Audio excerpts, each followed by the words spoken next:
In a cozy corner of the garden, Henry the Hedgehog huddled beneath a bush, his brown and white spines quivering with excitement. Today was the day he had decided to learn something new, but his shyness made it hard to start. He peeked out, watching the other animals play and wishing he could join in. Suddenly, he spotted a tiny, gray house mouse zipping by. Maybe he can help me, Henry thought, his heart pounding with hope. Milo the mouse was always on the move, his sleek fur shining in the sunlight as he scurried from one adventure to the next. When Henry shyly approached him, Milo's ears perked up with interest. "You want to learn how to climb trees?" he squeaked excitedly. Henry nodded, his spines twitching with nervousness. "I'm afraid of falling," he confessed, looking down at his tiny paws. Milo's whiskers twitched as he pondered the problem.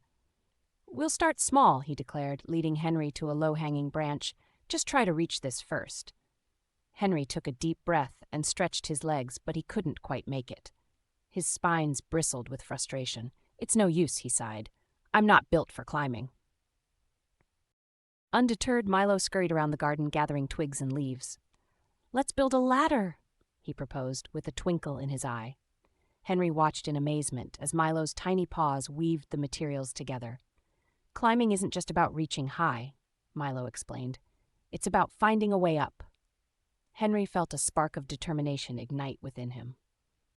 With the makeshift ladder propped against the tree, Henry cautiously placed one paw on the first rung. The twigs creaked under his weight but held firm. Step by step he ascended, Milo cheering him on from below. When Henry reached the branch, his heart swelled with pride. "I did it!" he exclaimed, his spine standing tall with triumph.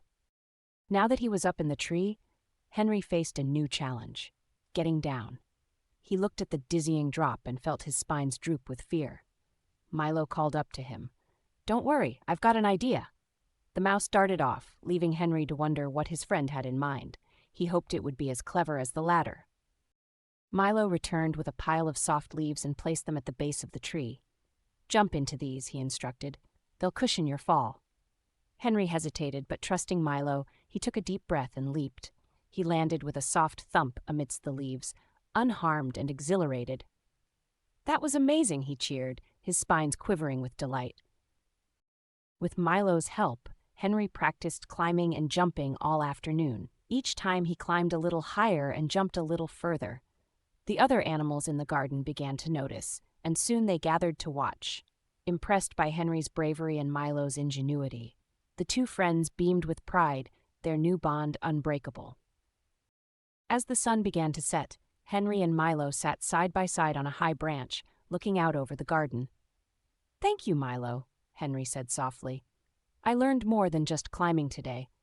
Milo nodded, his eyes sparkling with friendship, "and I learned that teaching is as fun as learning." Together, they watched the stars appear, ready for whatever adventure came next. Hey there, thanks for listening to our story today. If you want to get a new story every day, make sure to subscribe. Or, if you want to generate your own customized stories using the power of AI, download the Storigami app for iPhone and iPad today.